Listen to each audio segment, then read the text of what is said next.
अस्सलाम वालेकुम नाज़रीन, मैं हूं यम वाजिद। 7H न्यूज़ में आपका खैर मकदम है। हमने आपको ख़बरदार किया था कि वो आ गए हैं जो आपका ताक़ुब कर रहे हैं।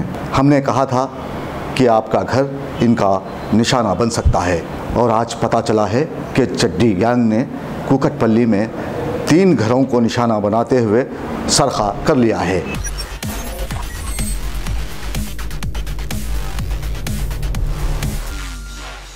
చాలా భయంకరంగా ఉన్నారు.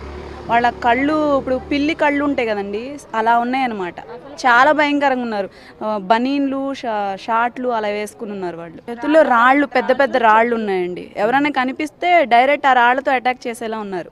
మనుషులు కూడా చాలా భయంకరంగా ఉన్నారు. నేరుగా వచ్చారంటే వాళ్ళు మా బెడ్ బల్బు తీసి ఆపోజిట్ బాత్రూమ్ మీద పెట్టేసి చీకట్లో కనబడకుండా అన్నమాట.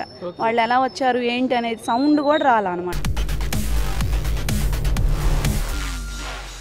हमारी न्यूज़ आपको कैसे लगी? ज़रूर पसंद आई होगी, तो फिर देर किस बात की? लाइक कीजिए, शेयर कीजिए, सब्सक्राइब कीजिए